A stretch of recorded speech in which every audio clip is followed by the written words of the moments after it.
Hai, Assalamualaikum. Kali ini kita akan membahas tentang penguasaan Konstantinopel yang ada di buku teks halaman 9. Oke, langsung aja. Pernah dengar tentang peristiwa penting di Eropa waktu dulu?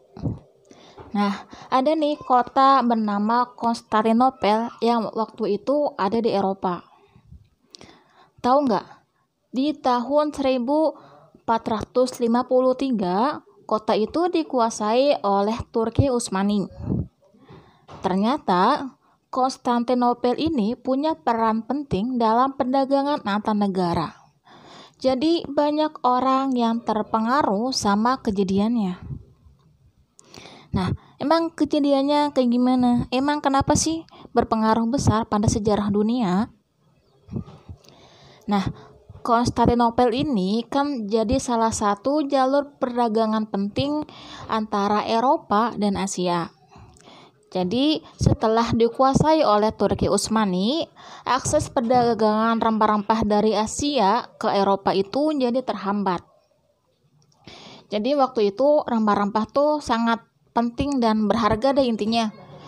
Dia tuh bisa dipakai buat obat, parfum, dan juga makanan.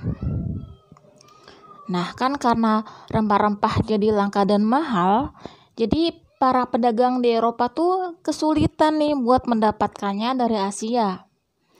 Akibatnya, mereka itu jadi berani mencari jalur laut baru untuk langsung ke Asia dan mencari sumber rempah-rempahnya. Dan ini jadi salah satu pemicu awal bagi bangsa Eropa untuk melakukan penjelajahan samudra ke wilayah lain, termasuk ke Nusantara yang sekarang disebut Indonesia.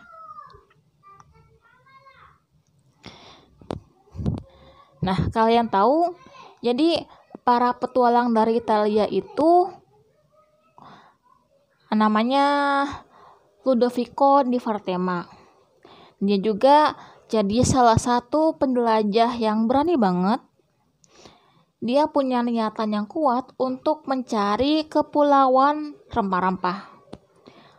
Waktu dia berpetualang di tahun 1506, dia berhasil menemukan jalur pelayaran baru ke pulau lain. Dan katanya mungkin itu adalah Pulau Australia. Selain Ludovico, ada juga nih bangsa Portugis yang ikut berpetualang.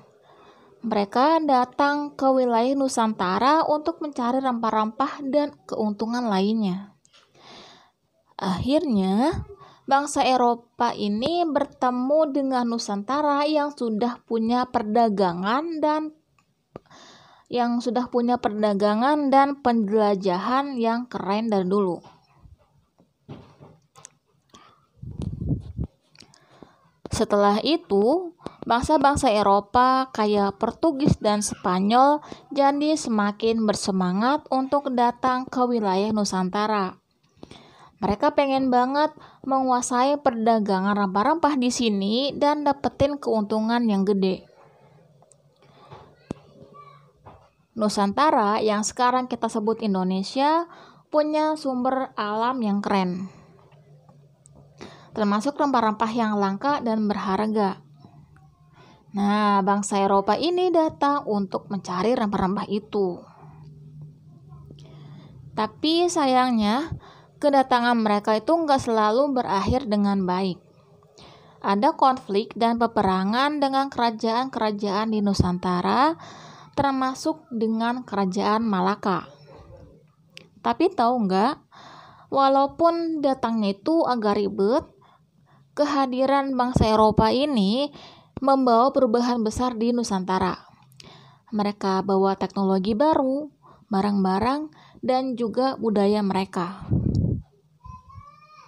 Selain itu, perdagangan antar negara juga jadi semakin berkembang pesat. Banyak barang-barang yang ditukar dan berpindah antara Nusantara dan Eropa. Itu bikin hubungan antar bangsa-bangsa jadi semakin erat. Nah, lanjut nih ceritanya. Jadi akhirnya bangsa Eropa ini berhasil mendapatkan kendali atas sebagian wilayah di Nusantara. Mereka tuh mendirikan pelabuhan-pelabuhan dan benteng-benteng di beberapa pulau seperti Malaka dan Ternate. Tujuannya adalah untuk menguasai perdagangan rempah-rempah yang sangat berharga. Dalam perjalanan penjelajahan dan perdagangan mereka, bangsa Eropa juga mengenalkan agama dan budaya baru ke Nusantara. Dan ini menyebabkan perubahan besar dalam masyarakat Nusantara. Namun, tentu aja ada sisi negatifnya juga. Bangsa Eropa tuh bawa masalah seperti konflik dan penjajahan. Beberapa kerajaan di Nusantara harus berhadapan dengan kekuatan militer bangsa Eropa yang ingin menguasai wilayah ini. Tapi, walaupun ada tantangan dan kesulitan, masyarakat Nusantara tetap teguh dan menjaga identitas dan budaya mereka. Mereka itu berjuang untuk mempertahankan kedaulatan dan nilai-nilai tradisional mereka. Akhirnya, setelah melalui berbagai peristiwa sejarah yang menarik, Indonesia yang dulunya disebut Nusantara akhirnya meraih kemerdekaan pada tanggal 17 Agustus 1945. Itu adalah hari yang sangat bersejarah dan spesial bagi kita semua.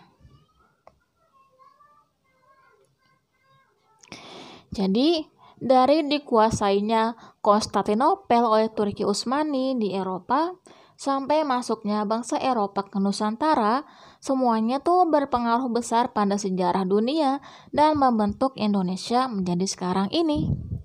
Oke, sekian dan terima kasih. Bye-bye.